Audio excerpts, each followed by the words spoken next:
किसी भी शहर में पीस बनाए रखने के लिए लोकल पुलिस को बहुत मेहनत करना। लश्कर तैयबा का एक बड़ा मॉड्यूल सॉल्व किया है। जैसा कि हम सब जानते हैं कि पीस को डिस्टर्ब करने में जितना रोल मेंटेन करने होता है उससे ज़्यादा होता है OGW का और मॉड्यूल्स में जो इन्वॉल्व लोग रहते हैं। पिछले 2 महीना पहले नॉर्थ कश्मीर से हंदवारा से लश्कर तैयबा का एक मिलिटेंट पाकिस्तानी सैफुल्ला आते ही लगातार 4 कार्रवाई किए। सबसे पहले पुलिस का अटैक किया जिसमें हमारे आर्मर के 2 जवान शहीद हो गए थे, एक वेपन स्नैचिंग हुआ था। उसके बाद फिर नए बाईपास पर CRPF 110 बटालियन के ROP पर अटैक किया था।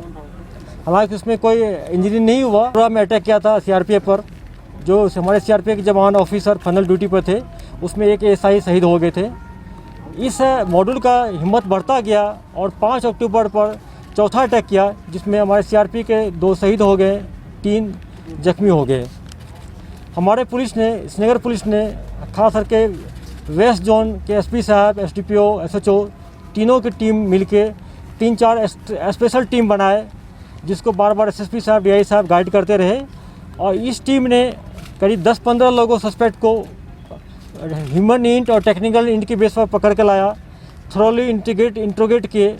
उस बेसिस पर जब पिन पॉइंट हुआ तो बरजुला में जो इनकाउंटर हुआ जिसमें सैफुल्ला एक लोकल टेररिस्ट इरशाद जो पुलवामा के थे मारे गए, वहाँ तक हम लोग नहीं रुके। हमारी टीम ने उसके बाद अपनी कार्रवाई को उस मॉड्यूल के पीछे और आगे गया।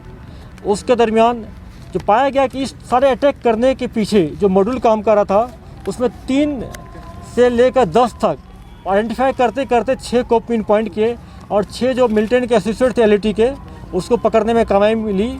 उसको इंटीग्रेट करने पर उन्होंने जिस व्हीकल का यूज किया जिसमें कि एक तवेरा है, 2 अल्टो है, 3 बाइक है, उसको सीज किया गया। पूरा मॉड्यूल को बस्ट किया गया। ये लोग मिलिटेंट को शेल्टर देते थे, उसको एरिया को रेकी करके देते थे कहाँ अटैक करना चाहिए, कहाँ पर हमारे फोर्स पुलिस के लोग मान कि बैठे हुए हैं या जो मान लीजिए कोई सुस्त में ऐसे सिचुएशन में जहाँ अटैक किया जा सकता है, उसके वाला ये ट्रांसपोर्ट भी कराते थे। तो मैं इस बड़ी कामयाबी पर खास करके इस LAT के बड़े मॉड्यूल को बस्ट करने में, पकड़ने में, और दोनों ढंग से किया गया। जहाँ एक्शन करना चाहिए उसको एक्शन करके न्यूट्रलाइज भी किया गया, जिसको पकड़ना चाहिए पकड़ा गया। इसके लिए हमारे पुलिस को, मैं अपने पुलिस को, श्रीनगर की पुलिस को, DI साहब को, SSP साहब को, सबको, सारी टीम को मुबारकबाद देता हूँ। और मैं इनसे एक्सपेक्ट करता हूँ कि ऐसे मेहनत करते रहे और इस सारे जितने JS का हो, LAT का हो या ISJ का मॉड्यूल जो श्रीनगर में काम कर रहा है उसको जल्दी से जल्दी पकड़ ले और आने वाले दिन में यहाँ पर शांति हो। अभी विंटर की सीज़न आ रहा है, विंटर में टूरिस्ट आने का हम लोग एक्सपेक्ट कर रहे हैं। समर की सीज़न आएगा, जितना हम लोग ऐसे तत्व को, ऐसे एलिमेंट को हम न्यूट्रलाइज करेंगे, अरेस्ट करेंगे। जो अल्ताफ़ है उसके साथ एक उसका दोस्त था जो कि फेमस स्टोन पेल्टर भी था, जहांगीर भट्ट, वो भी भाग गया था। तो खबर मिलते ही पुलिस ने, आर्मी ने